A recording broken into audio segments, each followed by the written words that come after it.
What's up guys, Niall O'Connor here, reporting to you from lovely Leixlip, County Kildare. So when Dave and Kira got onto me to take part in their Wednesday workout for the WPH, I was actually super excited. You've no idea how many handballers I talked to that all seem to have the same little niggles, the same little injuries that they're all dealing with.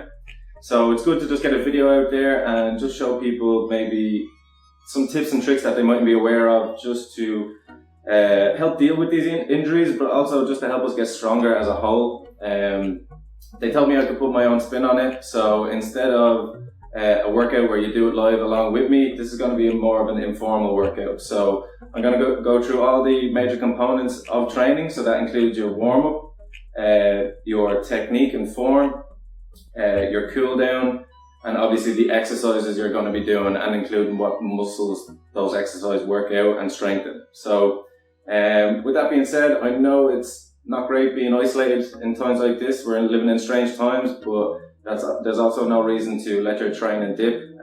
Anything you can do in the gym, you can mimic at home in some way, shape or form, and that's another lesson that I want you to take away from this video. So with that being said, there's a couple of things we just want to run through before we get started. First one here is what you'll need, okay? So first one is your gym, your yoga mat. Most people have one of these already. Next one are exercise bands. So anything like this. This is more of a rehab band, a little bit more give in this one. I also have a slightly thicker one here, just for putting a little bit more tension in some exercises that we might be stronger in. Next one then is your smooth surface. So something like tiles or like a wooden floor. You'll need that because we're going to be doing some hamstring curls using a towel. Next one then is like a box or an elevated surface or a chair or something like that, just to kind of step up and step down off. Then we have 2 chairs and a broomstick. I'll show you what these are for later, but obviously you can find these in your kitchen handy enough. And then the last one then is optional. It's a skipping rope. So skipping is at the very start of the warm-up, but it doesn't have to be skipping. If you want to go for a jog around your back garden, or you want to do a few jumping jacks, that's absolutely fine. Okay guys, so moving on here, we have WWWTL, and that stands for what we want to learn, okay? So these 5 points here are the 5 points I want you to keep in mind whenever you're doing your strength training in the future. So these 5 points here are vital for 1, understanding the exercise you're doing, 2, how to perform the exercise you're doing effectively and safely, and 3, how to modify the intensity or the toughness of that exercise. So number 1, we have breathing. So we know how important breathing is. Breathing is what helps us deliver oxygen into our working muscles whenever we're exercising. Particularly in strength training, it's important to know when to inhale, know when to exhale, and even know when to hold sometimes. Certain lifts become tougher when we need to engage our core, and we can't engage our core fully if we don't breathe correctly. So it all starts with breathing. Next one then, we have what are we doing and why are we doing it? So anytime I give a program or an exercise to a client, I always find that they adhere to it much better if they understand what it is and why we're doing it, and what benefits they're going to get from doing this exercise. So every exercise we go through, I'm going to try and link it back to handball, and any exercise a handballer does do should mimic handball in some way, shape or form. Next one then is technique and form. So another obvious one, we've all been in gyms where we see people lugging around massive weights with bad technique. So we've got kind of roll back, roll the shoulders, chins up, all that bad stuff. So every exercise again, we're going to go through proper technique, proper form. Even the ones that you think you've been doing correctly, there may be some small little niches or little tips in there that might make it a little bit more efficient for you. Next one then is tempo. And tempo is literally the speed at which you do your exercises at. So it's not about getting the weight from point A to point B, it's about how you get it from point A to point B. So we've all seen people in gyms where they're on the bench press and they're smashing the weights up and down, and it's essentially just bouncing off their chest and letting gravity do the work. But as an athlete, we don't want to do that. So we still want to get in an explosive component, which is always the pushing or the effort, we'll say. And then, but we also don't want to neglect the negative, okay? So bringing the weight back down, okay? So we can still get very strong from performing that part of the movement a little bit slower And again, we'll go through all that as we go through the exercises. Last one then is intensity. And intensity basically means how hard you're going in your session. The reason it's so important for people like us, for athletes, handballers, is because we want to get stronger over time. So we want to progressively overload the body. And to do that, we have to just take a little step by little step by little step. There's no one that ever jumps massively in weights, not safely anyway. And intensity just means that you have to go as hard as you can, or close to as hard as you can, and then the next time you come back, you'll be able to go a little bit harder than you were able to go the previous week. So they're the 5 main points that I want you to keep in mind as we go through our program. The next thing I'm going to go through is the layout of the rest of the video. Okay, so let's do it. Okay guys, so up here I have a rundown of the layout of the rest of the video and the things we're going to be covering. So top one, as you can see, is our warm-up. So the warm-up we're going to do today is a great warm-up either before a handball match or before our gym sessions. It's really good full body warm-up, and by the end of it you'll have a good sweat on and you'll be ready to perform whatever exercise it is that you're going to be doing. So first part here is our light movement. So this is literally just to get the blood flowing, just to wake up the central nervous system, let it know that we're going to be doing some exercise. Something like skipping, jumping jacks, squat jumps, any sort of movement like that. Nice and light, just to get some blood flowing, like I said. Next one, before we prep our muscles, we got to prep the joints. So that involves, as I say, getting the cobwebs out from our ankles, knees, hips, spine, shoulders and neck. Okay, so your major joints, good, just get their mobility moving a little bit more before we start prepping the muscles. So when we prep our muscles, the reason we're doing it is because if we've been sitting down all day and we haven't had the chance to move too much, our muscles contract and they shorten. So before you go into intense exercise where they're going to be asked to lengthen under stress, we want to slowly and gradually just lengthen them up and prepare them for taking some load. Next one then is activation. So activation basically means once our body is nice and limber and ready to go, activation means that whenever we go to do some exercises like squats or lunges or whatever it is, we want to make sure we're getting all the help we can from the muscles that we're trying to work out. So muscle fiber recruitment is the idea of activation. Okay, so that involves again some slower movements, some movements just to get a little bit of a sweat on and to test out just the tension we have in our muscles, and again just prep it for some intense exercise. Last one then is our dynamic movements. So dynamic movements are basically slightly complicated movements, if you want to call them that, to get the body working in synchronization. So it would be things like walkouts into press-ups, reach arounds, things like that, just to get the body working synergistically and working together. Next then we have our strength exercises. So the layout is going to look like this. Legs first, quads, glutes and hamstrings. So whenever we work out legs, they are the three main muscle groups that we're trying to work out every time. Our quads out here in the front, our glutes, which is our bum essentially, and then our hamstrings, which is the back of the upper leg. Those are the 3 main muscle groups that we want to hit in any leg workout, and I've got a few different exercises to hit all of these, and again to mimic the movements we make in handball. So lots of lateral movement, lots of single leg stuff, all will be covered here in this program. Next one we have upper. So upper body, that basically consists of your chest, shoulders and back.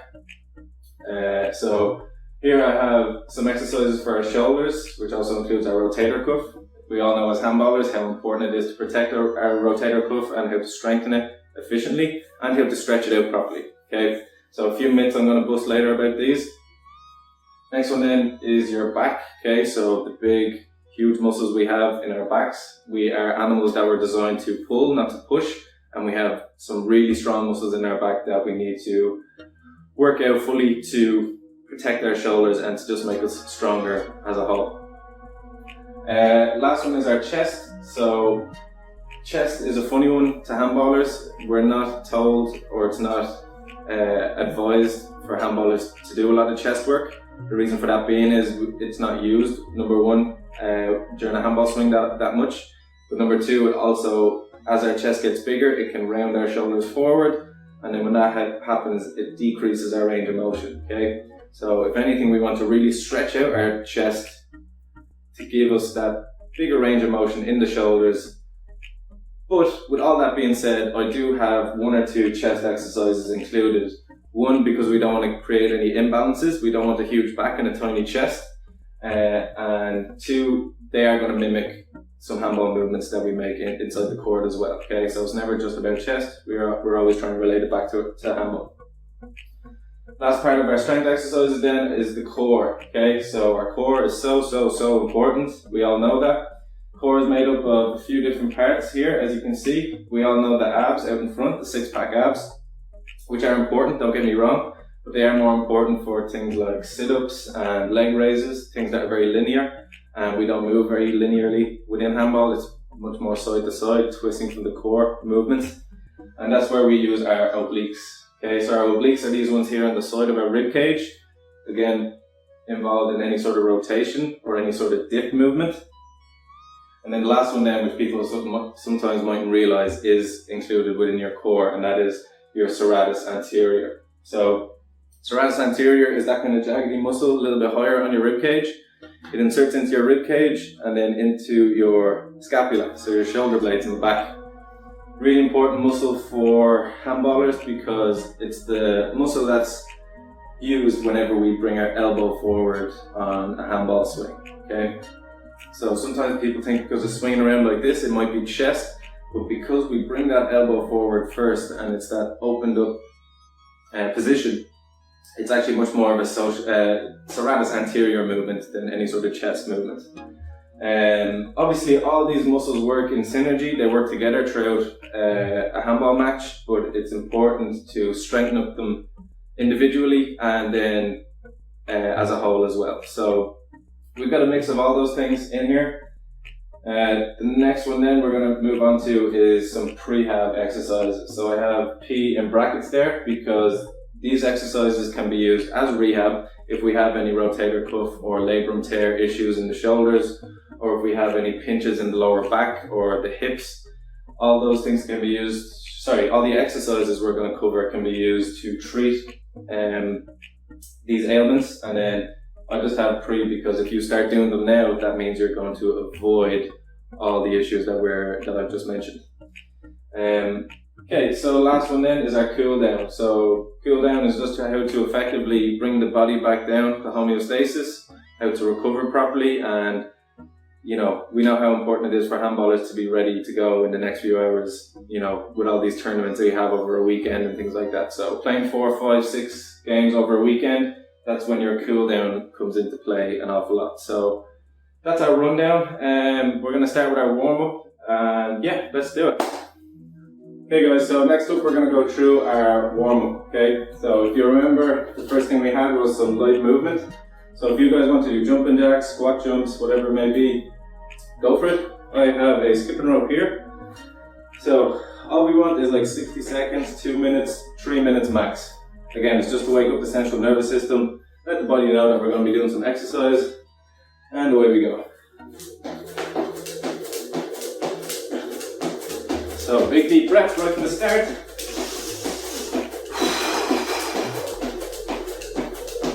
So you can go double legs, you can go alternate.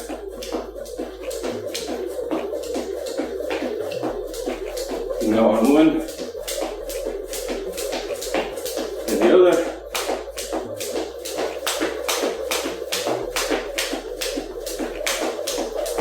And then finish off your 2 minutes.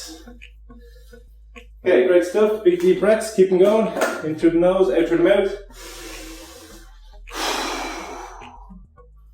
Okay, so next we want to prep our joints. Okay, so want to get all those cobwebs out. First thing we're going to do is start in the ankles, work our way up as we always do. So starting off by rolling out the ankle.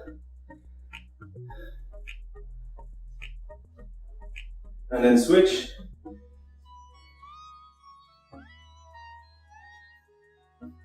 Good, keep alternating. Second time you can push down that a little bit deeper. And you're really trying to almost roll over that ankle and get the ankle moving as much as we can.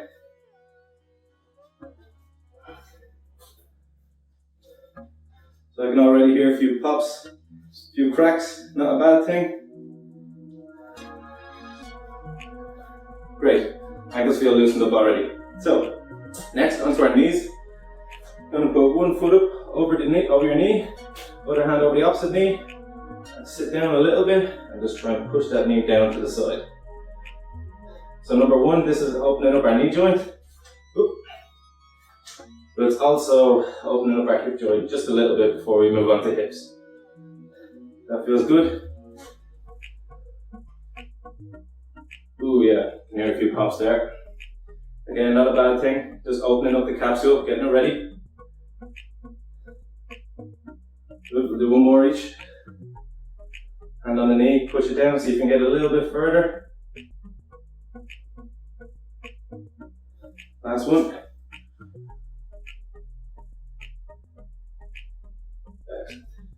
Okay, next moving on to our hips. Gonna open up the gate. So it's a knee out to the front, bring it out to the side, coming down, alternate. Okay, again, start off nice and light, stay within an easy range of motion. And then as you progress, you'll see it coming out naturally, just a little bit wider.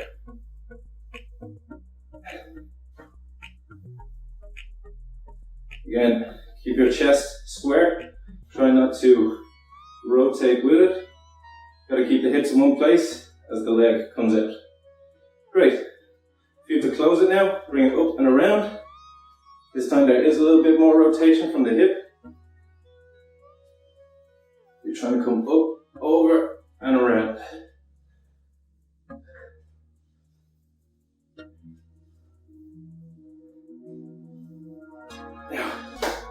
Great, so onto our spine next. So standing up nice and tall, gonna go with our hands at our hips, and we're gonna start swaying side to side.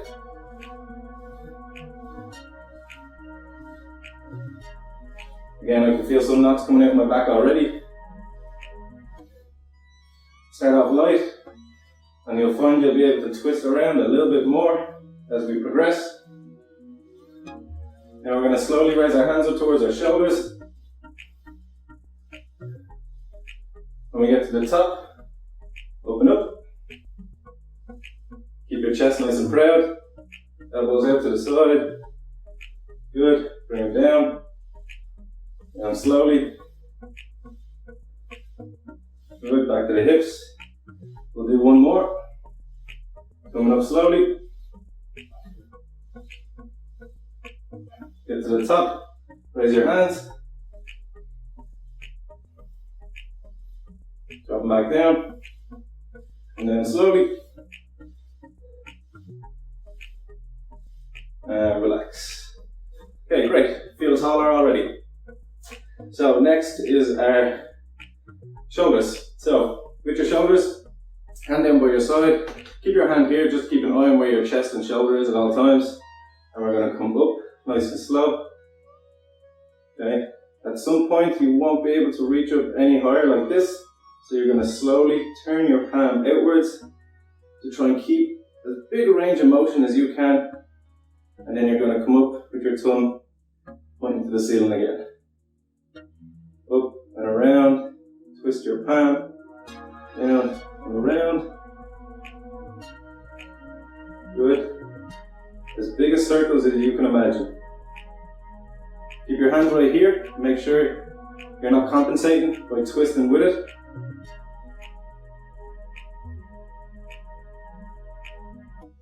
Good. And you can even change direction. Come up, twist straight away.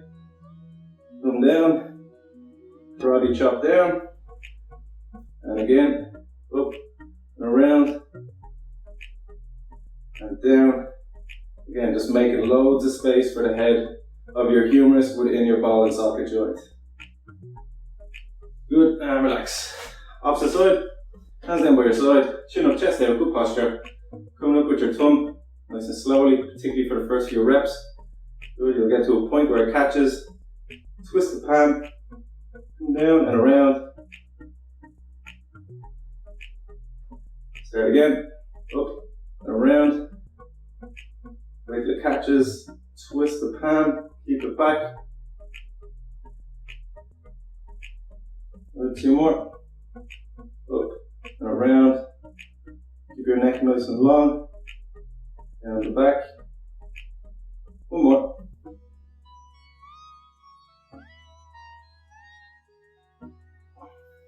Great. We'll do a few backwards. Coming up behind you, twist the palm straight away. Keep the chest square. Karate chop down. Up and around.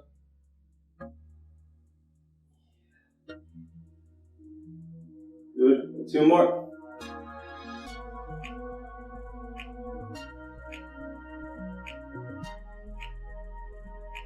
Good. Last one. Keep it as wide as you can now. Out the back. Try and touch that wall behind you. Twist the hand. And bring it down. And relax. So, big deep breaths straight away. Last one is our neck. So, stand up nice and tall again, chin up, chest out, good posture. And big circles with your chin as wide as you can.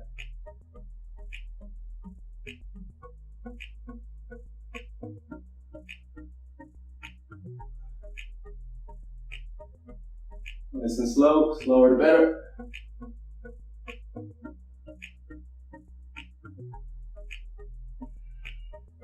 And change direction.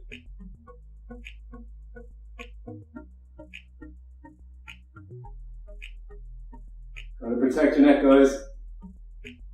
Keep it slow. Increase that range of motion, nice and slowly. And relax. Okay, last one, looking over one shoulder. Over the opposite shoulder. Back to the middle. Chin up. Chin down. 1 more. Back to the middle. Over one shoulder. Over the opposite shoulder. Back to the middle. Chin up. Chin down. And relax. Great stuff, guys. So that's our joints prepped. Next we can move into our dynamic warm-up for our muscles. Okay, so prepping the muscles for exercise. So we're going to start off on our calves and work our way up to the top, as always. First one is calves. Into your press-up position, keep your hips high.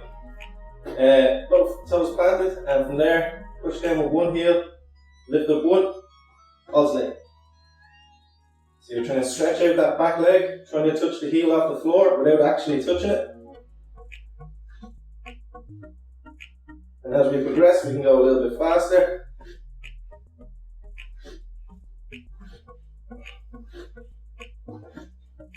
Again, just lengthening the muscles. Get them ready for exercise. Excellent.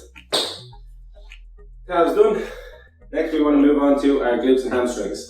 So you'll see lots of footballers, soccer players doing these warm-ups, and they are very effective for lengthening the hamstrings and the glutes. And yeah, it looks like this. So anytime you kick up straight up in front of you, it's going to be your hamstrings. When you kick to the side, it's going to be glutes. So we'll do one after the other for each leg. So on one side, kick straight up in front of you.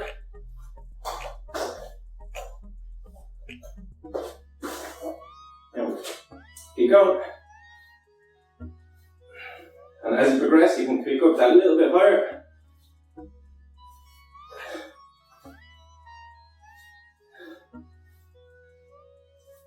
Good.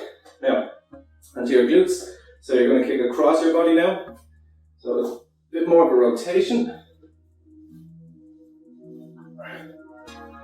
And if you mimic that kick and twist your body this way, it's just going to lengthen up that glute a little bit more, and you'll actually feel it running through your muscle. So out to the side.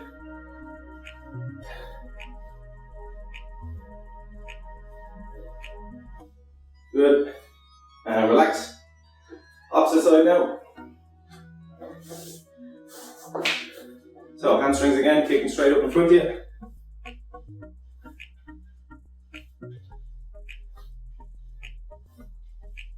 Just kick a little bit higher every time. You can lift the toe if you want.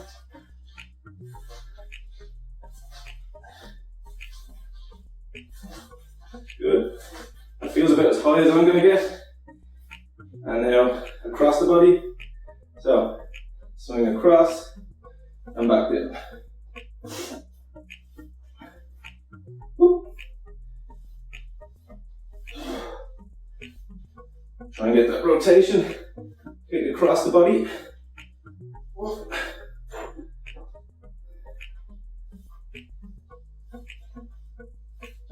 Good, that feels pretty comfortable to me. Okay, quads next. So hold on to something. Right hand, right foot, or left hand, left foot.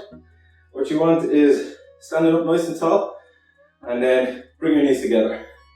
From there, you're going to dip down in front, and back up. And again, and back up. Pull that heel right into your bum as you come down. You'll feel that stretch, and then a little less so when you're standing back up. So this is what makes it dynamic. It's just that leaning forward, bringing the knee right back as much as you can, and returning back to your starting point.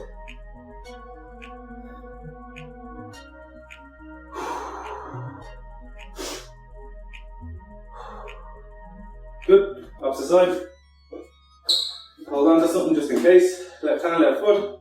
Stand up tall, knees together, and away we go. Down, back up, down, back up. Pull that heel right into your bum. Back up.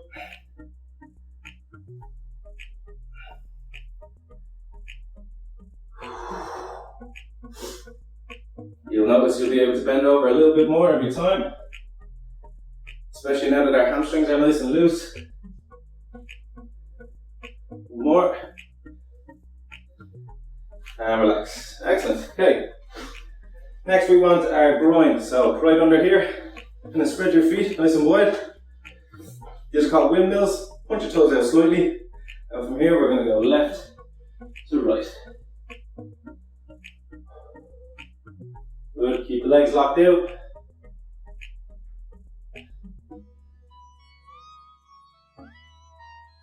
And I can just feel that stretch in each groin as I touch my toes.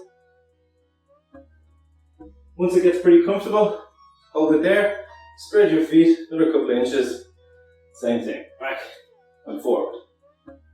You can even feel a little bit in the hamstrings here, but definitely getting it in the groin.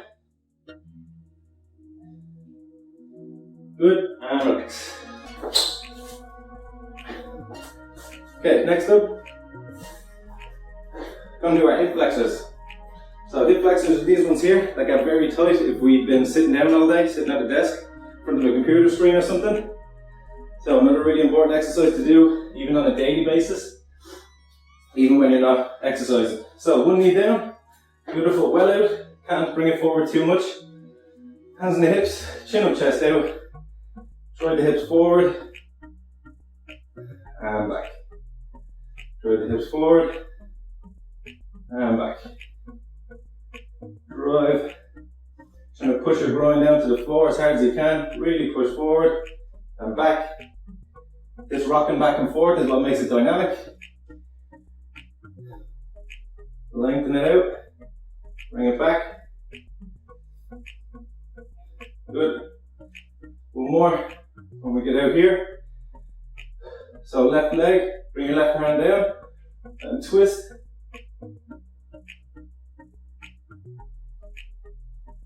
Good. Bring it back and switch.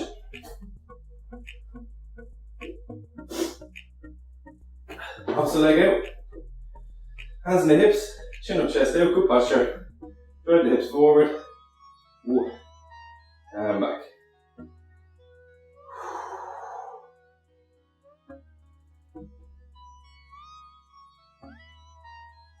So you should feel the stretch right here. Upper part of your thigh. Keep rocking back and forth. Drive your hips forward using your hands. Try and keep that posture. Two more. Good. Last one, all the way out. Hold it, get your hand inside and twist.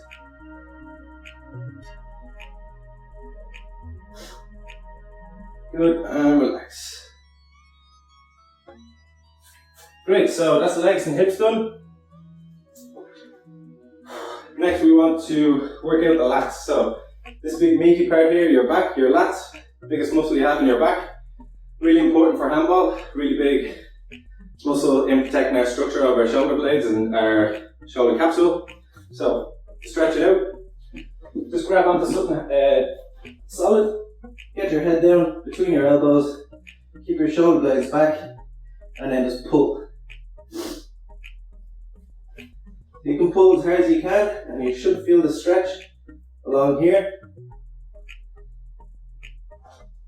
Now I'm pulling with both hands, which means it's stretching both sides, and I'm pretty even. But if you find you're feeling it more on one side, you can go one side at a time, bring one foot back. Try and keep your chest and head down. That's what's really going to lengthen out this part of your back. Swap over. Drop it down. There we go. I can feel a huge stretch there running through my armpit.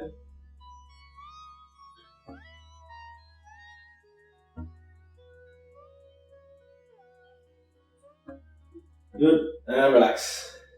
Okay, feel taller already. Okay, next up what do we want? Shoulders. So, just some dynamic movements just to get the rotator cuff moving. So no resistance here, this is literally just to get some dynamic movement into the rotator cuff muscles.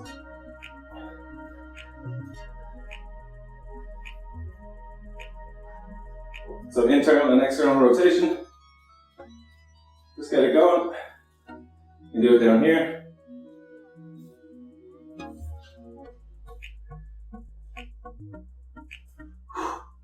Great. So we'll use a band, just add a little bit of rotation for the rotator cuff. Once your elbows in against your sides, you can do them both at the same time if you have good enough control. Band in the middle, make sure there's tension, never let it go soft. And from there, you're just going to squeeze it out 10-15 degrees and back down. Even pull a little bit harder than that. Out to the side, keep those elbows in, back down, and out, back down. Good. Keep those elbows driven into your side, and make sure you're not flexing from the wrists either. Okay, that'll just bring it into your forearms. We don't want to do that. Keep your wrists nice and stable, and back down. Once you do a couple slow, start to go a little bit faster then.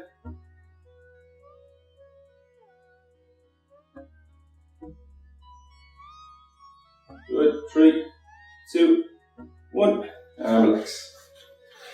So we want to get some where humerus is slightly elevated now, get some internal and external rotation at this level. So I'm just going to use a door handle here.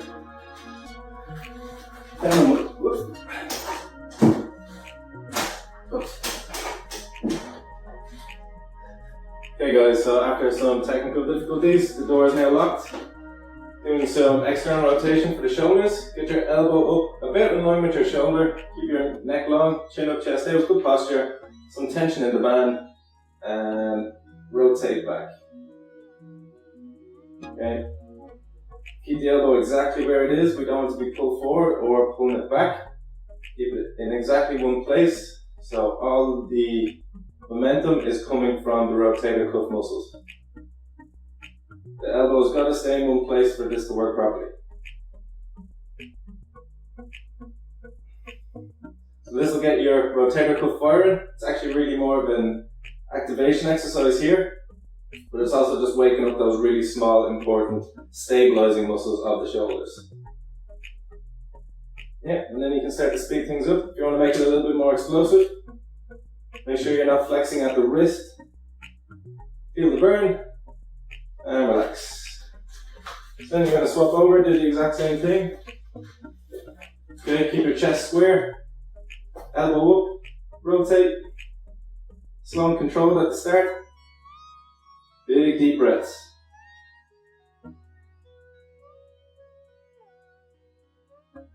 you want to make it a little bit harder, make the band a little bit shorter, create a little bit more tension, and then start to speed up. As soon as we feel that burn, we know it's working. 3, 2, and 1. Relax. Excellent. Right, so that is muscles prepped, our joints are prepped. So next up we're going to do some activation work. Okay guys, so next up we're going to go through activation. So activation, as I said earlier, the point of it is to get as many muscle fibers as we can from the muscles we want to use recruited so that we can perform whatever exercise it is that we want to perform. So again, starting on legs, working our way up as we always do. Going to go for some side squats. So it's going to be feet nice and wide, toes pointing out about 45 degrees, and this will allow us just to squat down onto one side and then onto the other. Okay, nice simple exercise. They're almost single legs. The opposite leg is just really holding your balance. Most of the power is coming from whatever leg you're driving through. Okay, push your hips down nice and low. Keep your heels on the floor. You'll also get a little stretch in the groin as well. It's not a bad thing. And again, activation is all about just looking for that little burn.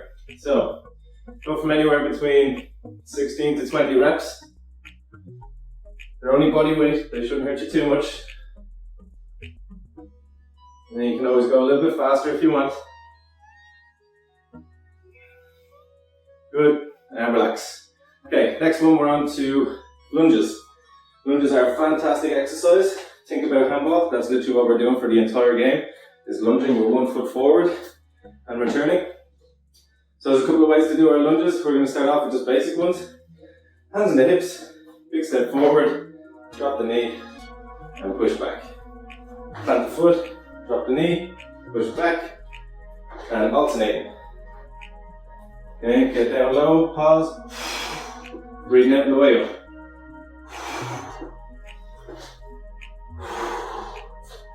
So forward lunges, when they're done like this, using mainly our glutes.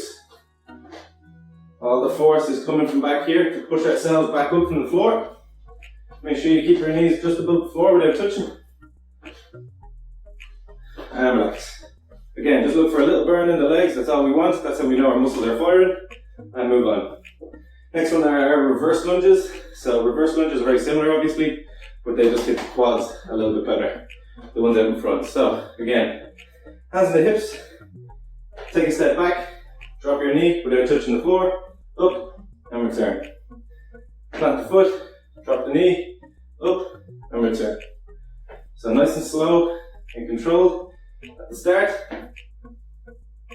Always make sure you're driving through that front heel. Keep that front heel on the ground, staying up on the big toe of your back foot. As you progress, we can go a little bit faster.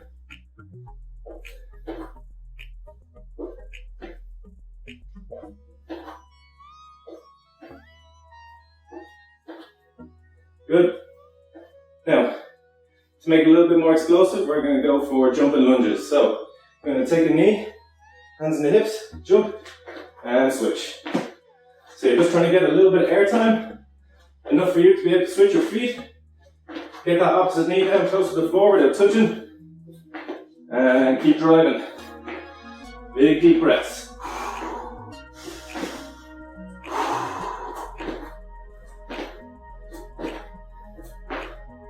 Three, 2, and 1. Excellent. Okay. Okay guys, next up we have a couple of upper body activation exercises to do. So, the main aim of these few exercises is to get muscles in the back of the shoulders firing and the slightly larger muscles in our backs firing as well, okay? So with these, going to create a little bit of tension in the band, so don't let it be soft at all. Hands are wide, chin or chest out. You're going to bring it up and over with straight hands, down around your back, touch it off your lower back, and then up and over again. This is nice and easy. Chin up, chest out, good posture. Arms should be the only thing moving. Try not to compensate from anywhere else in your body. Good, if that's too easy, we can make it a little bit tighter. Push it all the way out. up and over, bring it down your back, and around. So really good for shoulder mobility, good for the shoulder capsule, but also good for the surrounding muscles as well. That's what the tension of the band is going to help with. Good, so you can do anywhere between 15 and 20 of them, and you should feel it. Next one then are band pull aparts. So you want this band coming anywhere across your chest, okay? Some people have it up in their necks, so we don't want that to happen. Starting off with your arms straight. Keep your elbows soft from there, so you're bending them just a little bit to stop them from locking out. So from there, you're going to squeeze the band across your chest. Come down slow, slow, slow. Don't let the band go soft. Get to about there. Back out again. So the little slight bend I have in my elbows, what it's doing is it's taking tension out of my triceps and it's putting it into the back of the shoulders. So if I was to lock out my elbows, it would be my triceps doing all the work. But because they're slightly bent, it's those muscles surrounding my rotator cuff that's doing all the work. And then when you keep going, you can go a little bit faster if you want. Just till you feel that burn for 5, 4, 3, 2, and 1. Excellent. Woo, you can feel that already. Okay, next one. Use this door handle again. Do a couple of rows. So you're going to be down on one knee. Come out from the door so there's plenty of tension in the band. This is a big, strong muscle we're trying to work out here, so plenty of tension if we can. So from there, pull, keep your elbows in tight to your sides, and then lower back down nice and slow. Okay, as you can see, I don't let the band pull me forward. I want to boss the band, so that means chin up, chest out, good posture. Squeeze, breathe out as you pull. Breathe in as you come down.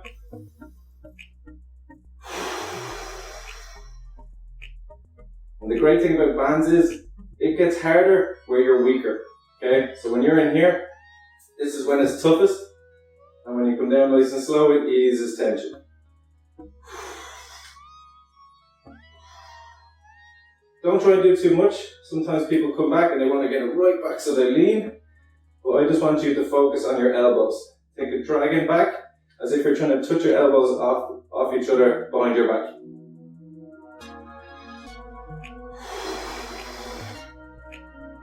And relax. Good. Now we can do a single arm lat row. So, down our hunkers, arms straight out in front. From there, we're going to pull our elbow down our sides to about our rib cage, and then forward again.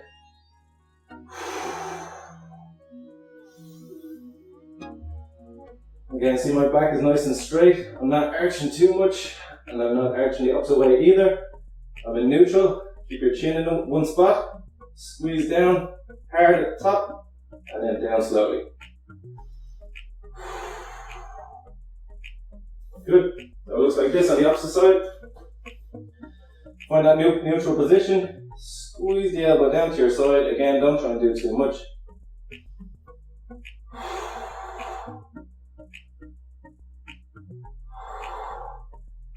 Just a couple till you feel the burn.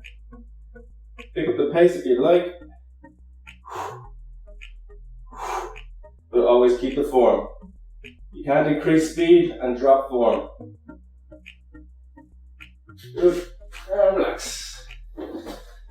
Excellent. Okay, next up we're going to move on to some dynamic movements. Okay guys, so a couple of dynamic movements now that we're going to run through just to get the body working as a whole together. So, starting off on inchworms, so going to start off with your feet together at the end of your mat. Keeping your legs locked out if you can. Come down and touch the floor. Walking out 1 inch at a time. Down into your press-up position. Give me 1, 2, 3, 4, and 5. Walking back in 1 inch at a time. Keep your legs completely straight. That's it. And down again. We'll do one more. All the way up into your press-up position. Remember, big deep breath on the way down. Pause, press, breathe out on the way.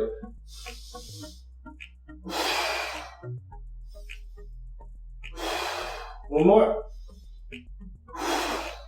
And walking back in 1 inch at a time. And relax. Okay, I did it twice. You can do it 3 or 4 times, as many times as you like. Next one then, gonna go for walkouts. So it's feet nice and wide. Big deep breath, reaching up towards the ceiling. Down towards the floor. Walking out into a press-up position again. From here, we're gonna reach up at the right, twist the chest. Reach up at the left, twist the chest. And then walking back in. And again, big deep breath. Walking all the way out. Press up position. Up with the right. Up with the left. Walking back in. And we'll do one more.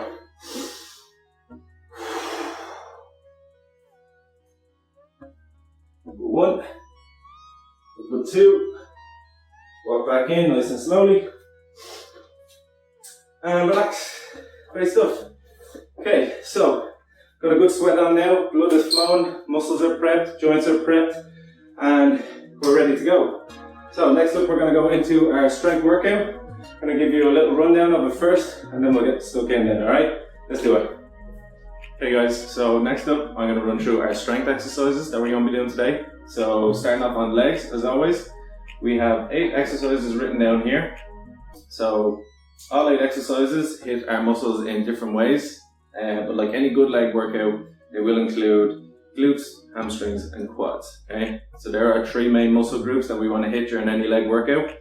So as a handballer, we depend a lot on our quads and our glutes because we're always down in our hunkers, we're always down low, pushing off side to side, making explosive movements. The one muscle group we don't use quite as much is our hamstrings. So the only reason we don't use that quite as much is because we never get into that upright position where we get a chance to engage them an awful lot. So really we depend much more on our glutes and quads.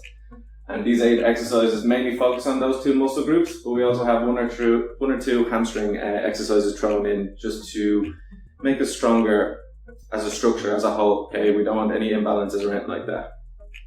So first exercise starting off is your long leg marches. So super simple exercise for your glutes. You're just going to need a mat lying down on the floor for it. Number 2 then is our sliding hamstring curl. So for that one you're going to need like your smooth surface like tiles in your kitchen and a towel. Number 3 then is your alternating heel touch squats. So another glute dominant exercise, just body weight, won't need anything else. Then comes our sprinter lunges. So obviously a form of a lunge. The sprinter part just makes it a little bit more glute dominant again. And I also have plyo in brackets written down here, and that means you can just make it into an explosive exercise, which it is a very good explosive exercise as well, but we can also do it as a strength exercise. So these first 4 need very little equipment, and the next 4, all you're going to need is like an elevated surface plus your mat. Starting off with your single leg box squats. Okay, so it's as simple as it sounds. Just with one leg, you're sitting down onto your box and then you're standing back up. I'm sure people are already familiar with this exercise, but I'm just going to go through it to make sure everyone's doing it correctly. Number 6, reverse box thrusts. So similar to your sliding hamstring curl, they do engage the hamstrings, but also a little bit of glutes as well. Okay, so you just have your heels up on an elevated surface and driving your hips up to the ceiling and back down. Number 7 then is your alternating crossover step up. So using your elevated surface again, you're just going to step up onto your box, step back down, and you're going to be alternating it, so doing every second leg. Last one then is your Bulgarian split squats. So another exercise people are probably already familiar with. So down here I have quads versus glutes.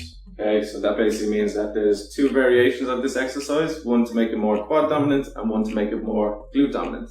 So I'm going to show you how to do both ways, just in case you want to switch your focus up of your workout. You want to make it more quad dominant, or you want to hit the glutes, work on that posterior chain or whatever it may be.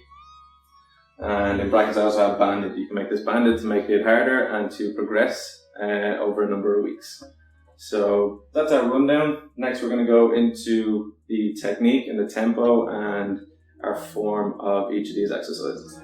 Okay guys, so going into our first leg exercise. This one is called long leg marches. So it's a hamstring dominant exercise, also includes a little bit of glutes as well. Fairly simple to perform, but it does definitely get tougher as the set progresses. So lie flat on your back, hands out to the side, keep yourself stable. You're going to drive up through your heels, hips up to the ceiling. That means our hips are up off the ground. Heels and shoulders should be the only thing on the floor now. So from here, we're just going to go for long leg marches. So alternating each time. Keep the leg nice and straight, keep those hips up off the floor. Drive up. Don't forget to breathe. So, you can feel that in the hamstrings burning already. Again, you're trying to look for intensity, so close to failure, depends how many sets you're doing, maybe 2 to 3 sets, anywhere between 10 to 12 reps. Slower the better as always, and yes, progress from there. Okay guys, so next up we have our sliding hamstring curls. So for this one, you'll need a towel and your smooth surface like tiles. What you're going to do is put this out in front of you, put your heels down, keep them about shoulder width apart, lie down on the floor, and from here, drive your hips up first so they're off the floor, and then as you pull your heels in, we want to lift those hips up high as we can, and then push all the way back out. Try not to let your hips dip if you can. Drive the hips up every time, and then push all the way back out. Breathe out as you push out, and breathe in as you stretch out. You can feel this burning the hamstrings already.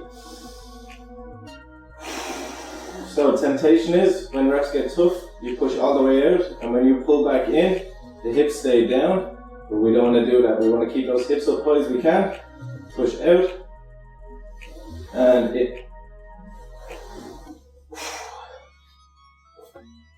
Okay guys, next exercise up is more of a glute dominant exercise. They're called alternating heel touches. So they're pretty simple. All you're going to do is squat down on one leg, try and touch your heel, back up, and alternate. Okay? Nice and simple. Keep your heel on the floor. Keep your back nice and straight as you come down. And the reason we're coming down to touch the ankles for 2 reasons. 1, it makes sure we get into our deep squat. And 2, this angle we're taking here just loads up those glutes a little bit more. Now, you can make this harder by just doing one leg at a time, and you'll surely feel the burn that way. If you want to make it a little bit easier, you will come down and stretch out that back leg, just to take a little bit of tension off the muscles and to keep your balance. And then as you progress and get better at these, you can develop into doing them single leg or alternating leg. Really cool exercise, really good one, give it a go, and we'll move on. Okay guys, this next exercise is called a sprinter lunge, okay? So, sprinter lunge, similar to our alternating heel touches, the form just shifts the focus into our glutes to help out that posterior chain, helps us keep us up nice and tall, and it looks like this. So, you go down, and as if you're going to get yourself ready to sprint. That form here at the bottom, press back up, and alternate, get down, and up. Again, this form just allows us to increase the range of motion we have in our hips, and to drive back up. It also ensures that we're getting down low enough on our lunges. Just make sure that back knee doesn't touch the floor, and you're good to go. And you can turn this into a plyo exercise where you jump and switch. These would be good for maybe at the end of your session if you just want to wipe yourself out. Make sure you have nothing left in the tank. Again, I can feel those glutes burning straight away. Big deep breaths right till the end, and finish. Okay guys, next up we have our single leg box squats. So, as I said to you at the start, a lot of you will probably already be familiar with this exercise, but just important to go through it anyway. Another really good one for the quads. So, single leg, use your chair behind you, sitting down, and back up. Always driving through the heel. Breathe in as you come down, breathe out on the way up. If doing it on one leg at a time is too much for you, don't be afraid to alternate. Come down, back back up, switch, down, back up, and always driving through the heel, okay? Never through the toes. Keep that chin up, chest out, good posture. Make sure you're not leaning over too much. Great one to build the quads. Actually a really good rehab exercise. Anyone that's had any knee trouble or anything like that, single leg box squats is a really good exercise to try as well. Okay guys, next exercise up is our reverse box thrusts. So using an elevated surface like a chair or something like that, you're going to get down on your mat. Get in nice and close, can't get too close, lying on your back. So from here, hands out to the side to keep yourself stable, keep your feet about shoulder width apart, nice and wide, keep your toes pointing out as well. And from here we're going to drive through the heels and drive our hips up to the ceiling. 3, 2, 1. Now again, if you don't touch your hips off the ground, it's even better because it's keeping all that tension in the glutes and hamstrings. But if you want, you can come down, rest, reset, drive through the heels again, and back down. Really, really good exercise. You can do them staggered or single leg if you want. Driving up. Make sure we're breathing out as we come up. Breathing in as we come down. And don't forget the opposite side as well. Okay guys, so the next exercise we're moving on to now is our alternating crossover step up. Okay, so you're going to find your elevated surface, something like a chair, something like that. And from there we're going to hop up on our chair. And from here we're going to step down, bring the foot back across, and alternate. So come down, touch the floor, step back up. The crossover just engages the glutes that little bit more and makes it a little bit more challenging as well. So control nice and slow on the way down, drive through the heel on the way up. Keep your chin up, chest out, good posture, and you'll feel this one burning in the back of the legs. Breathing out on the way up, breathe in on the way down, and relax. So if you want to make it more difficult, you can do it all on one leg and then move on to the next leg. If that's too difficult, just stick with alternating and progress from there.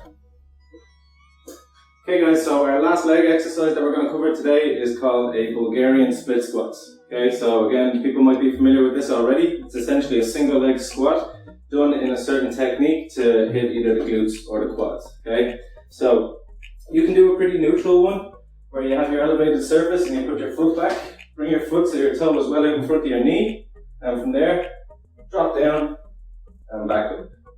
Okay. That's a neutral stance we have here. It's kind of getting glutes and it's getting a little bit of quads. If we want to really attack one or the other, we'll start with glutes. You're going to bring that foot out a little bit further. And then as you come down, you're going to drive your bum back this way. So you're going to come back down this way and come up. Drive back down and up. Always driving through the heel, getting down as low as we can. We want this bone here to be parallel with the floor before we drive back up. Come down and up and relax. Now, if we wanted to do that to attack the quads out in front, it's a slightly different technique. Something to help it is to get like a little thing like this, a hook, something to put under your heel just to elevate your heel a little bit. Your stance is also going to be a good bit more narrow. So, with one heel up, one heel, one toe up on the bench. Now, our knees are closer together. That means when we come down, it's much more narrow. Watch the way my knee comes way out over that front toe and back up. So this is a much more quad dominant exercise. If there's one muscle you want to hit in particular, that's how you switch it up. This elevated heel just keeps the glutes out of it and all the force is coming from the front of the leg. Keep that chin up, chest out, good posture. Come down, pause, and you can explode back up. Breathe in on the way down. Breathe out on the way up. Okay guys, so there are your leg exercises. Hope you found a few useful tips and tricks in there. Next we're going to move on to our upper body. Let's do it. Okay, so up next we have our upper section. So up here I have 7 exercises that we're going to run through together. Number 1 is called a sliding pull down. So you'll need your slippery surface like a tile floor and your towel. It's to mimic like a pull down exercise you might do on like a cable machine or something like that. It's for the lats here, this big meaty part in your back, very important muscle. Next one then is your rotational push-up. So like I said to you before, I'm not a big fan of training chest as a handballer, but it's important not to create any imbalances or anything like that.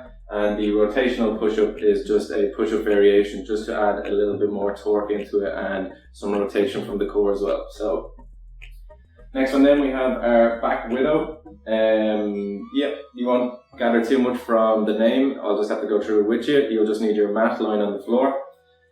Next one then I have seated tricep dip, pull up and a row. So I have all these together because they involve the same bit of equipment. You just require 2 chairs and like a broom handle or something like that. And then the last thing then is your box dips. So not even a huge fan of box dips, but I've just seen so many people do them incorrectly and putting too much strain on their shoulder capsule when they're doing them. So I'm just going to show everyone a slightly safer, more anatomically favorable position to do your box dips in. So yeah, I have a couple of more upper body exercises, but they fall under prehab, so we'll go on to that after our core section. But lots of rotational movements and stuff is going to be coming up later on. Okay guys, so the first upper body exercise we're going to be going through is called a sliding pull down. Okay, so essentially the motion is going to look something like this. We're going to pull our hands down and towards our hips, and then push our bodies away. Okay. So when it's on the floor, it's going to look like this. Keep your arms locked out. You're getting down into a press-up position. Knees are down. From there, you're going to push away. Slide your knees. And then from there, you're going to pull your body forward towards your hands. Push away.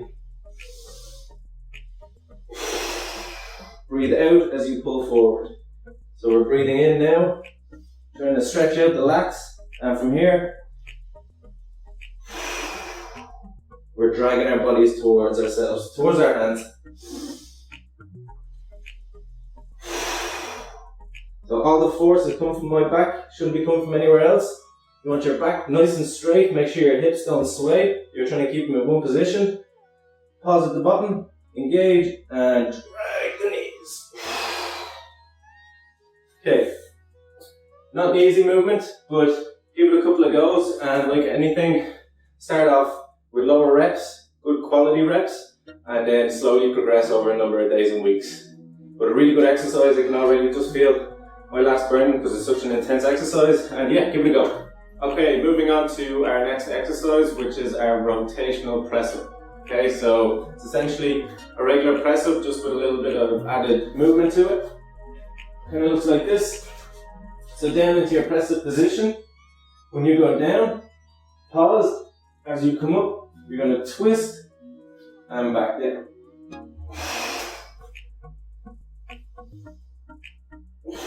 As you come up, this little rotation actually adds intensity to your chest muscles.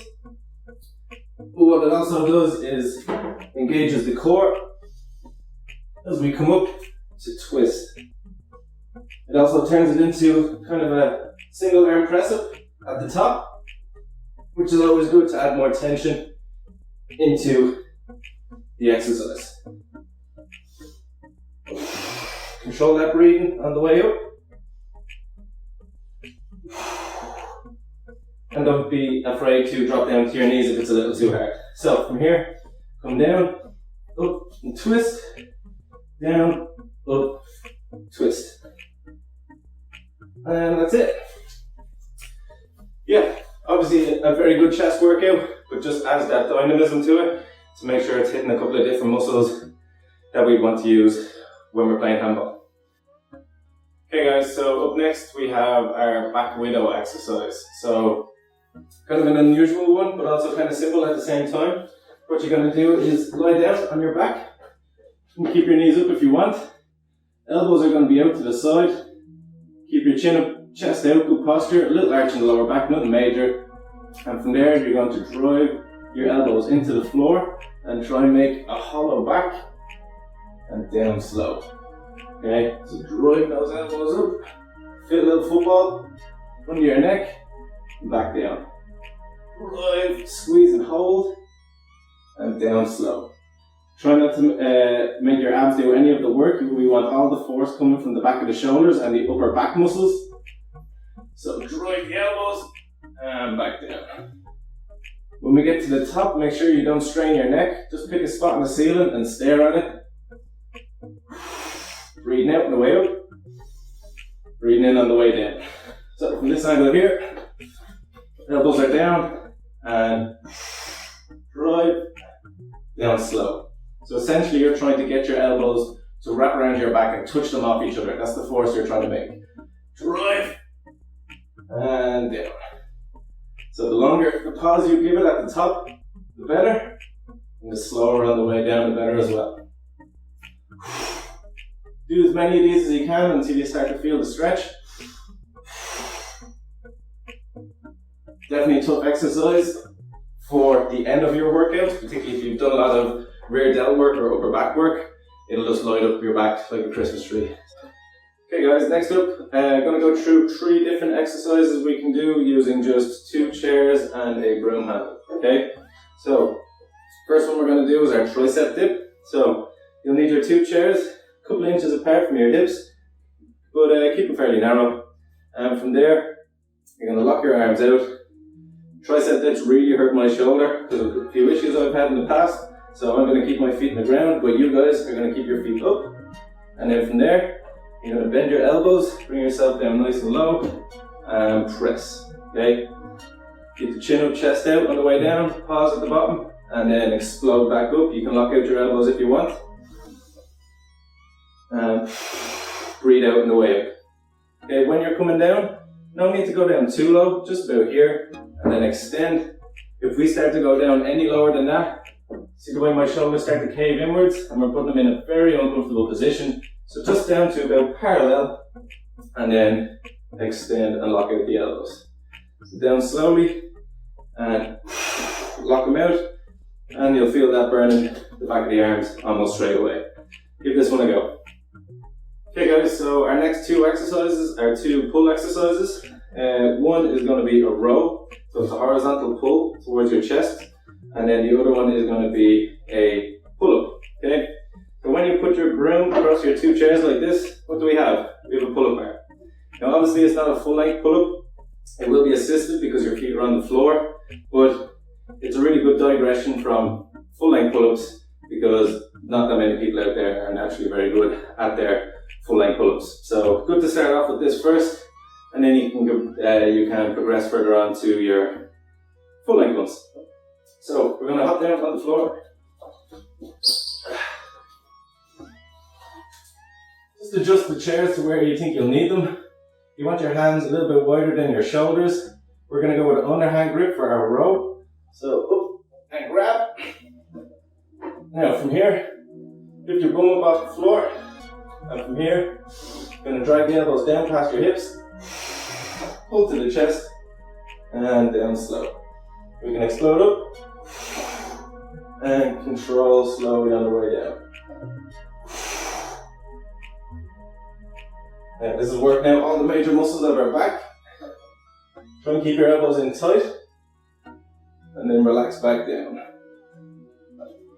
Okay, perfect. So next one we're going to do is a pullover, okay? So it's a slightly different technique. It's going to be hands over the top. Keep them a little bit wider than shoulder width apart. You want them just in front of your shoulders to the side. Lie back down. And from there, you want to get your chin up over the bar. 3, 2, 1. So this mimics a pull-up. It's slightly more vertical compared to your row, and it engages the lats a lot more. So explode up and control on the way down.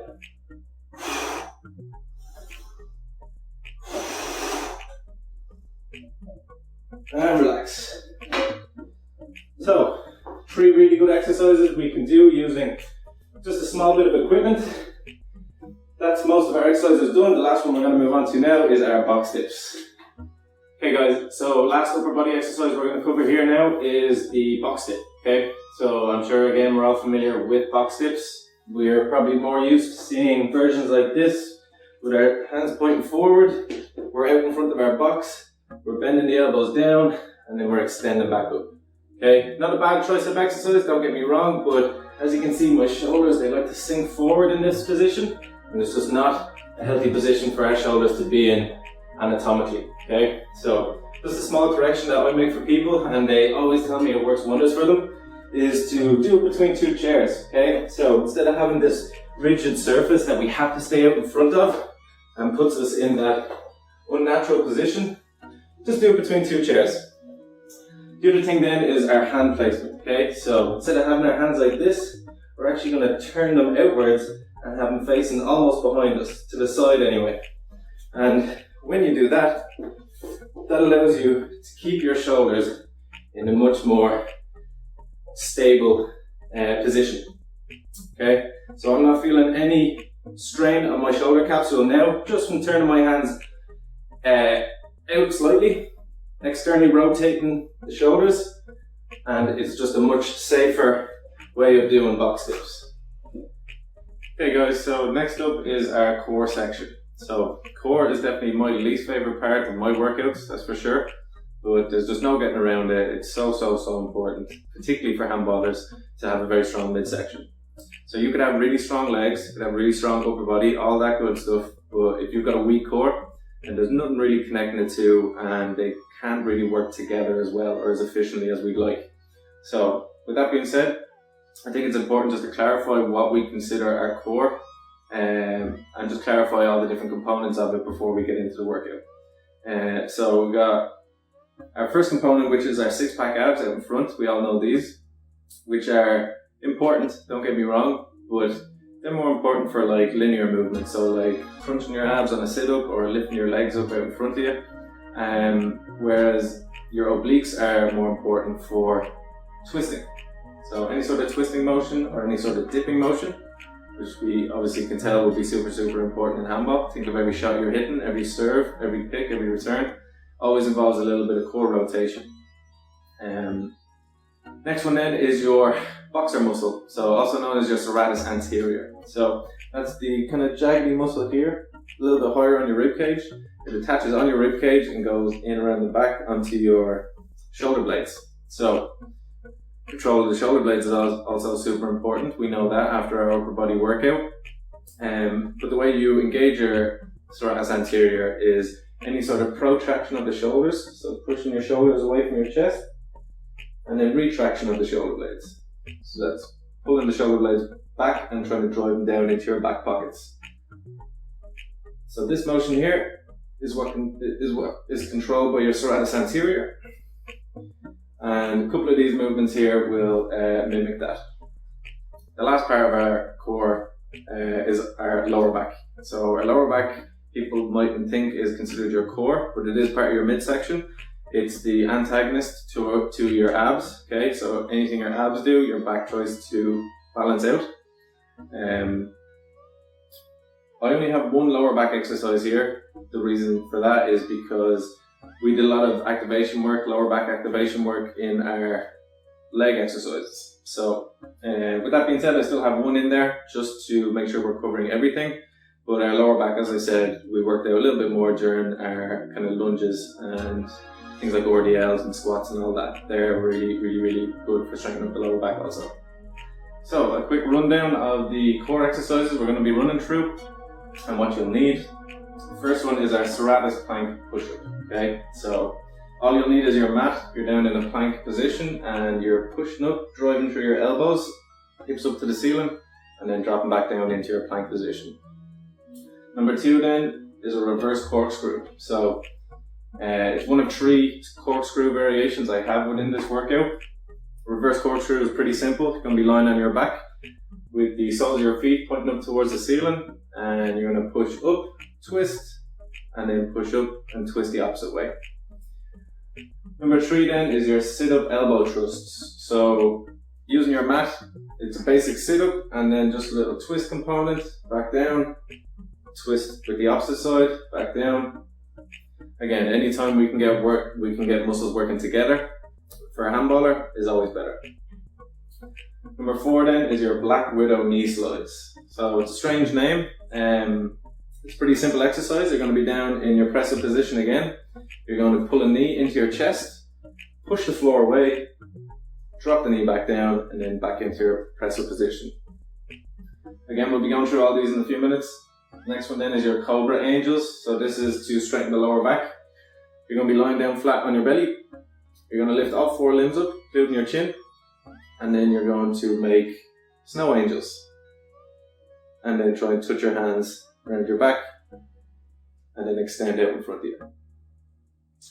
Okay, number 6 then is your half circle corkscrew. So very similar to your reverse corkscrew. It just involves a little bit more control.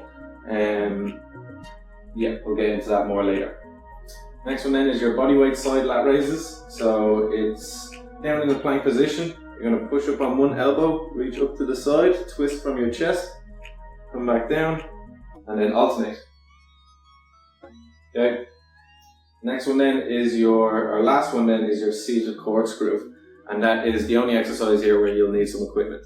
So the equipment you'll need is basically just 2 chairs for you to get into like a tricep dip position. And from there, it's a corkscrew variation to hit the serratus anterior as well. So, yeah, let's get started. Okay guys, so next up, jumping straight into our exercises. We're going to start off on number 1, which is our serratus plank press up. So, you'll need your mat. It's going to get into your plank position, so elbows down. Push the feet back into your plank position. So first we want to drop the chest down, pull the shoulder blades together, keep the hips up nice and level, and then from there we're going to drive through the elbows, push our chest away, and then into that pike position. So coming back down slowly, release the shoulder blades, drop the chest, now drive through the elbows, breathe out and the way up, back down slowly. Drop the chest, drive through the elbows, rock back, back down slowly. Nice and controlled, 3 seconds up, 3 seconds down. And trying to push your elbows as far away from yourself as you can. And back down. Should feel this burn after 5 or 6 of them. We're doing it properly.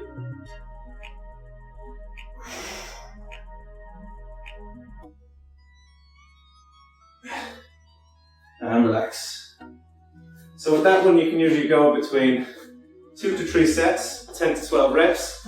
Just make sure you're focusing on tempo and technique. Push your elbows into the floor. Push your chest as far away from the floor as you can. And lift your hips up into that pike position. You feel this burn in this muscle here. You'll feel it a little bit in the shoulders. Just don't forget to breathe. Big deep breaths. Exhaling as you come up. Inhaling as you come back down. Okay guys, next up we have our reverse corkscrew. So if you've never done this before, it might take you a couple of attempts just to get your equilibrium, to get your balance right, and to just control the movement nice and slow. But it basically looks like this. Lie down on your back, hands out to the side. You're going to lift your hips up, twist, drop back down, lift and twist, and back down.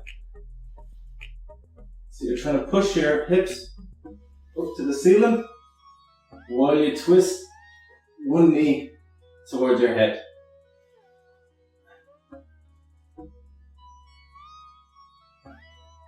Breathe out as you push up. And back down slowly. You can use your hands to keep your balance and help you drive your hips up. And try and keep the soles of your feet flat against the ceiling. So I can already feel that on my obliques. It'll even get the abs in the middle here for you. Really good exercise, always involves that little bit of twisting. That one you can go anywhere between 15-20 reps if they're controlled. And yeah, we'll move on to the next one. Okay guys, so next up we have our sit-up elbow thrusts. So we should all be familiar with regular sit-ups. This is just a slightly different variation, just to involve a little bit more core rotation, working out the obliques. But this exercise mainly does work out those abs here in the front. So, it looks like this. Lying on your back. Bring your heels in. Keep them about shoulder width apart. Keep your knees wide as well. elbows up. You're going to come up into a sit-up, twist, back down slowly, and alternate. Make sure we're exhaling as we come up. And when we get up out of the sit-up, make sure we're nice and tall before we add that twist, and back down.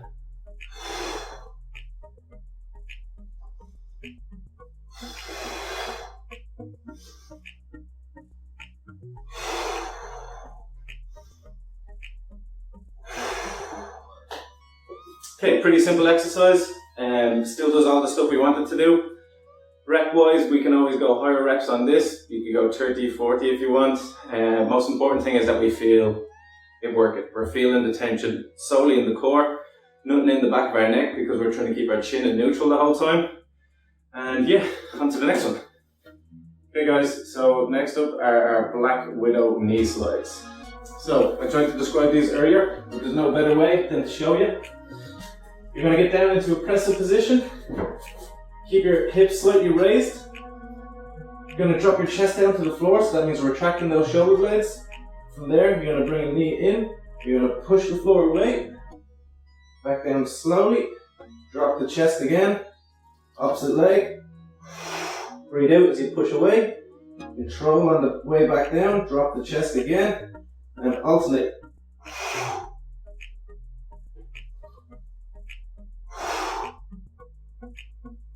Remember, our arms are locked out the whole time. That's to ensure all tension is driving through our serratus anterior and not through the arms of the chest.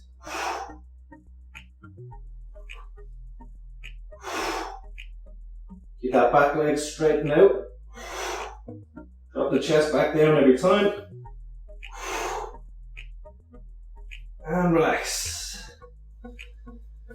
So, because you're doing single legs, but it's still working the same core, you can do anywhere between 12 each side, or 10 each side, which would make 20 to 24 reps altogether.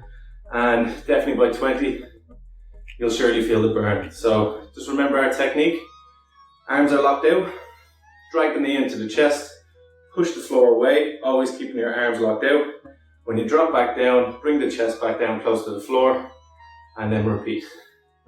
Okay guys, so next up we have our Cobra Angels. So another simple exercise. It's going to work out our lower back and also works out the dexterity of our shoulders. Okay, so you're going to lie down flat on your belly, on your mat, hands out to the side. So the first thing you want to do is lift all 4 limbs up and your chin. Keep your chin neutral, just keep a spot on the floor and stare at it so you don't strain your neck. Make sure our knees are up as well, and already that's our lower back activated. So from there, I'm going to bring the hands back, around, touch them off each other. Then come around, reach forward. Don't forget to breathe.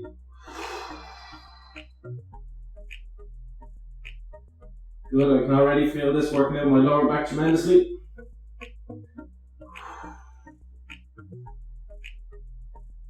Definitely a tough exercise as the set progresses. The struggle here is to keep your knees up as well and keep that chest up nice and high.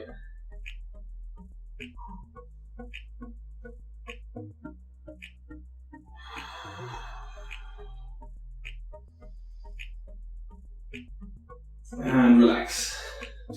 So, with that one, like I said, I can already feel my lower back well activated. Little burning sensation in the back of the shoulders as well, and just helps increase that range of motion we have in both of our shoulders. So yeah, on to the next one. Okay guys, our next exercise coming up is called a half circle corkscrew. So we already did our reverse corkscrew, so it's a very similar movement. You're going to get into the exact same position. Instead of doing a full circle and changing direction, all we're doing is a half circle this time, and then coming back to our starting point. Okay, so you're going to lie on your back. Hands out to the side to keep yourself stable. Legs are up, knees are bent. And from there, you're going to come up off your hips to a half circle and then come back down and around.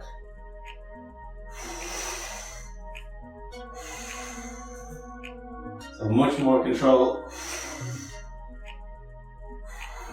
needed for this one. Again, most important thing is getting those hips up and back down.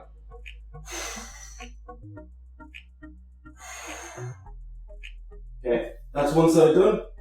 After you do maybe 10 to 12 reps on that side, then the opposite side, hands out again, lift up, half circle, back to the start, and repeat.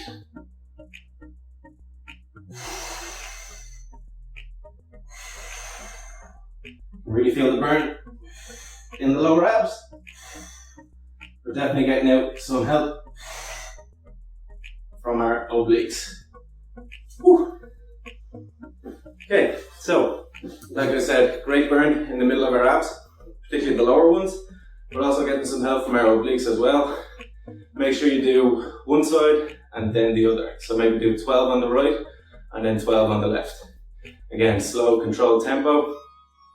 Once you get some solid reps in, then start to add more and more as you progress over a number of days or weeks.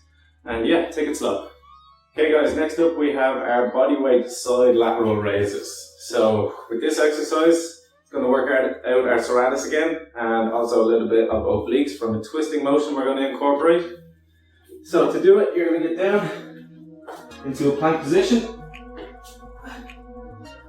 Make yourself nice and solid, keep the hips parallel with the rest of your body, and from there you're going to reach up with one hand, back down, and alternate. Plant the elbow back down, up at the opposite side. Don't be afraid to lift your chest and twist from your core, and back down into that plank position every time. Reset and reach.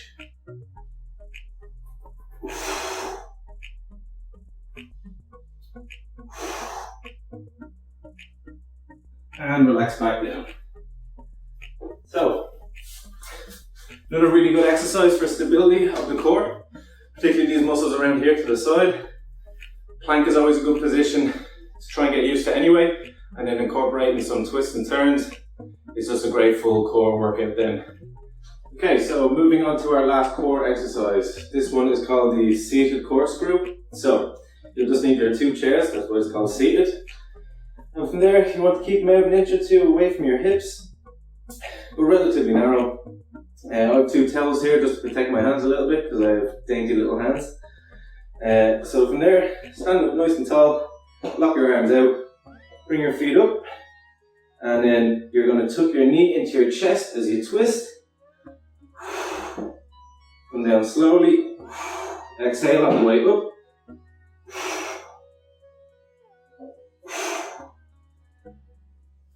Make sure you get that rotation, and then relax back down.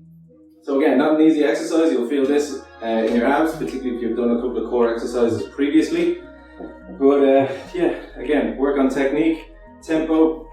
Start off with a small number of reps, and then work your way up and increase reps every time you come back and do it.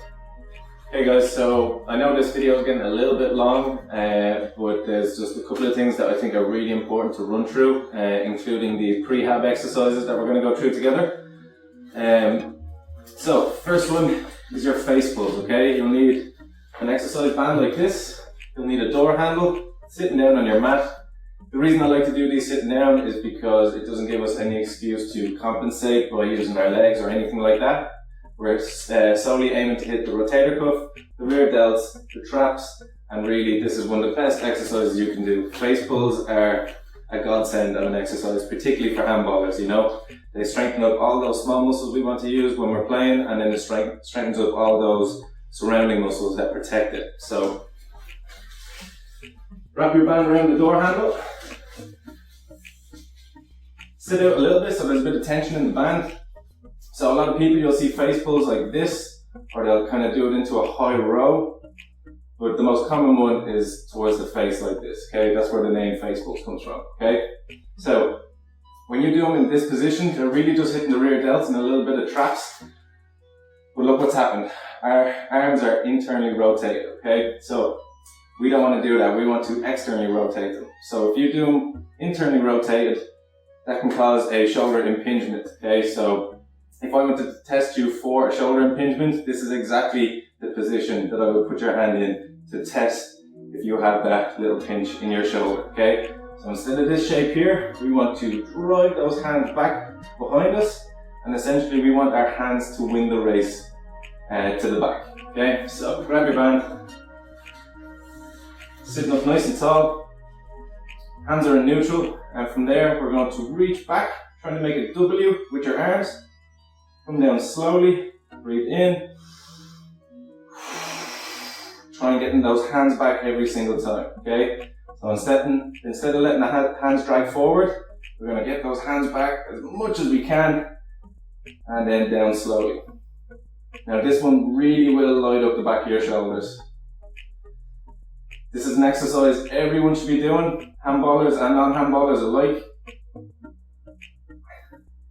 I can feel that burning everywhere across my upper back. Okay, so the further you can get your hands back, the better. Work on that rotation, work on that range of motion.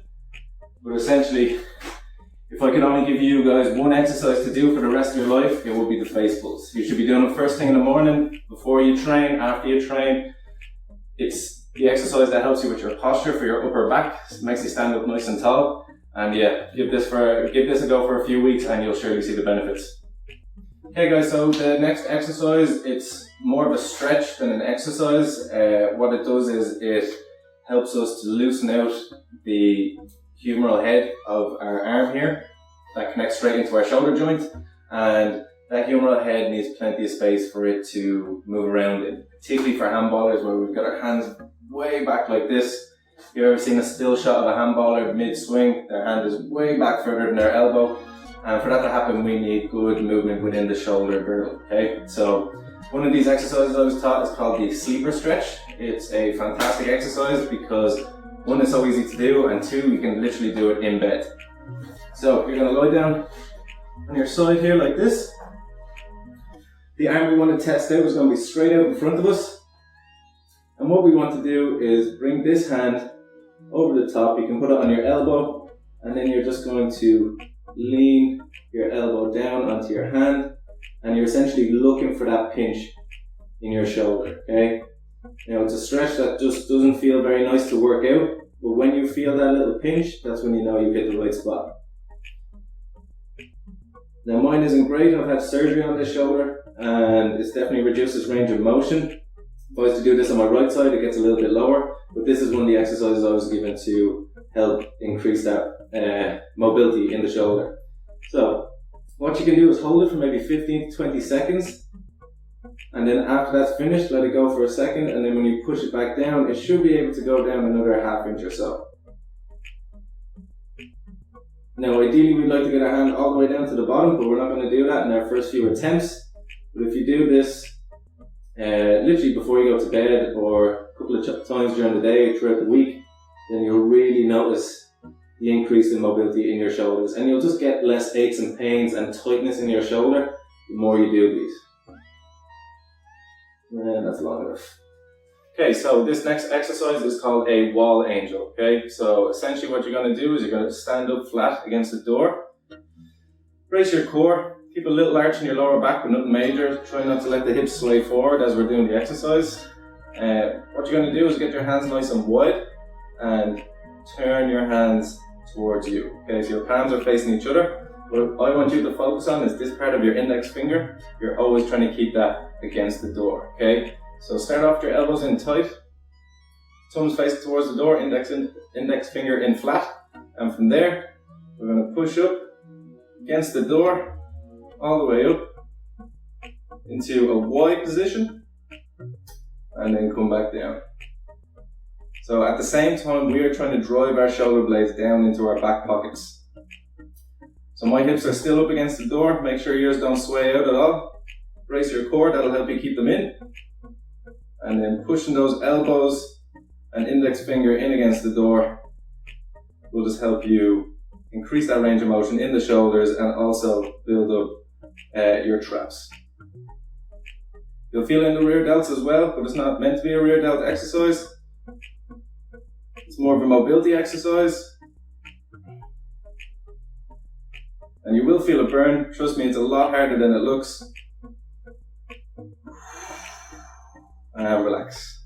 Okay, so when you progress, you can do it with your back up against a slightly shorter wall so your hands can come out over the top. When you've got good mobility and your fingers go well back further than your elbows, think of pushing way back into straight arms and then coming all the way down. At all times, we're trying to keep our neck nice and long, so that just means we're driving those shoulder blades down into our back pockets. And yeah. Okay guys, so the last rehab exercise I'm going to go through with you today is called the reverse hyperextension, which is a really good exercise for a couple of reasons. One, it helps us strengthen up our glutes and our lower back, but it also helps us decompress the discs in our spine, particularly our lower back. So if we've been standing up all day or sitting down all day or we've been lifting heavy weights, that's an awful lot of pressure coming down through your spine. Even gravity itself is working down against those discs. So every now and then it's good to decompress those discs. And this exercise is a strength exercise and also an exercise to help you relieve the tension in between your discs. So what you'll need is a table, and that's it. You're going to lie down flat, chest down on the table, hold on to the sides. Make sure your hips are just barely over the edge of the table, and from there you're going to kick back with straight legs. As you come down, you can bend your knees. That's just to keep your feet up off the floor, because we want to keep that tension up through the glutes. And as you come down, just relax at the bottom, and that's what decompresses those discs. And then kick back again. Exhale as you come up, hold at the top, and control nice and slow on the way down. It's tough at the top, but when you get down to the bottom, it actually is quite a nice feeling. You can just feel the tension coming out of your discs. And yeah, I know lots of people I've given this exercise to that suffered from back pain, and almost all of them came back and told me that their pain was at least somewhat relieved. So again, if you suffer from any sort of lower back injuries, reverse hyperextension is an excellent exercise. Again, even if you don't have any lower back injuries, a great exercise to start to prevent any further or any future injuries to your lower back. Okay guys, we finally made it. We are here at the cool down. Some of you might think we would have never gotten here, but yeah, I know it went on a little bit long, but there was a lot to include, a lot of important points that I feel that most handballers, if not all handballers, should know. Yeah, I really hope Dave, Vincent and Kira don't give it out to me for dragging this on, but anyway, we are here at the cool down. So the idea of the cool down is just to bring the body back down and stretch out all our working muscles that we worked out throughout our workout and or a handball match, whatever it may be. Again, this is a good cool down either for after a handball match or after a tough strength session. So as always, we're going to start off on the calves and work our way up, starting off into our press-up position. 1 foot back, 1 foot over the top, and hold. So, because this video is going so slow, I'm just going to show you how to get into position for all these stretches. You're going to alternate. Any leg muscle, I always think you should be stretching for at least 20 to 30 seconds. This idea of stretching for 10 seconds or whatever is doing absolutely nothing for recovery. You've tested your muscles out a lot, hopefully, so they need a good, proper, efficient cool down. So that's calves done. Into your hamstring, you can do it sitting down if you like. I like to go single leg with this one, just because we can have one side tighter than the other. So just reach for the toe, keep your chin down, try and push your chest to the floor, and hold. Keep that knee locked out. Alternate then, bring that foot in, reach for the toe, chin down, push your chest down to the floor, hold, 20 to 30 seconds. Excellent. Okay, onto your hip flexors. So, similar to our warm-up routine, hands on the hips, 1 foot well out, drive forward and hold. And hold that for 10 to 15 seconds, then bring your hand inside and open up. You really feel the stretch now. And switch. Opposite leg out. Hands on the hips, drive them forward, chin up, chest out, good posture. Hold for a couple of seconds, then hand inside and twist. And hold. Good. So our hip flexors into our groins then.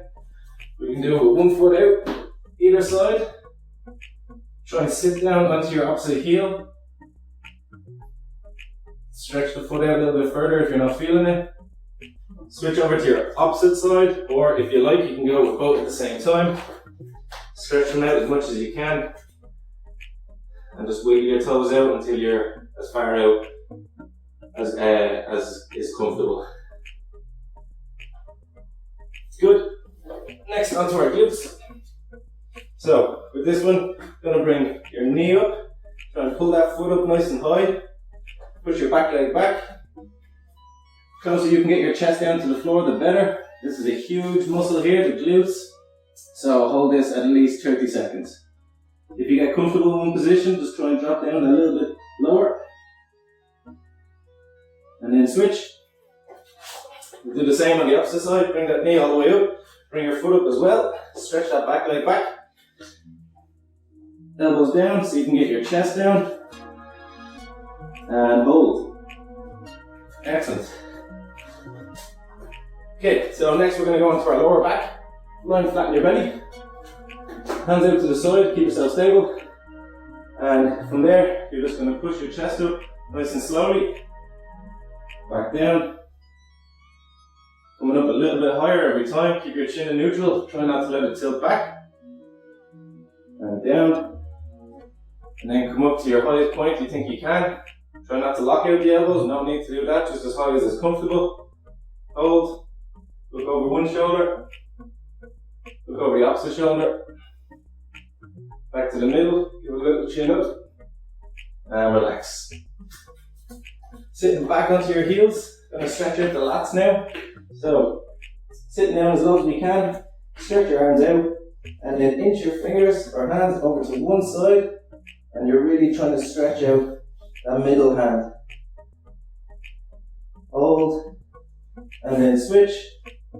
Over onto the opposite side. Really reaching with this left hand now. And relax. Excellent. So, next we've got our shoulders. So, pulling straight across. I want you to pull it in tight to your chest like this. Not too high so you're choking yourself. Pull it down tight. I want you to grab that elbow and hold. And give it a little twist and look over. Just increase the stretch.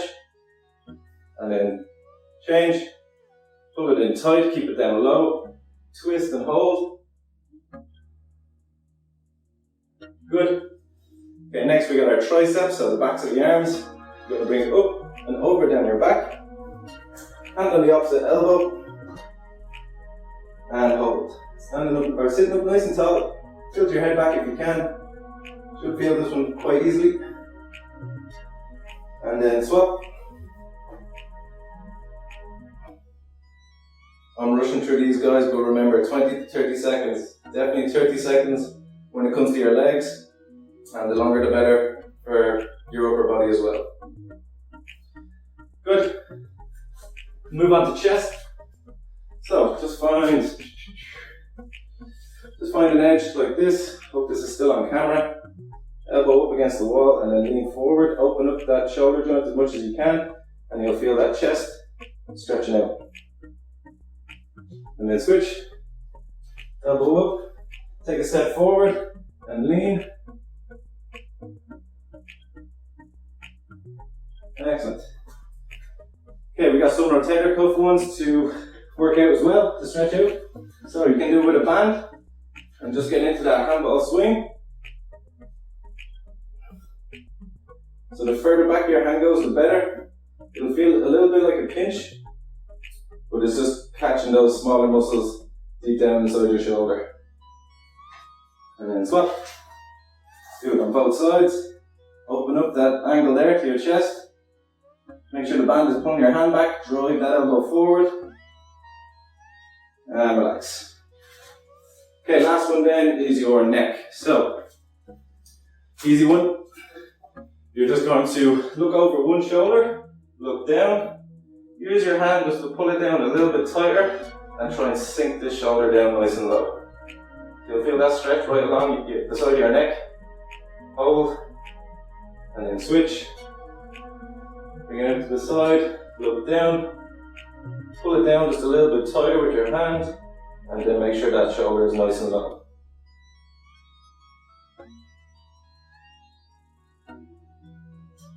And relax, take a big deep breath, and you're done.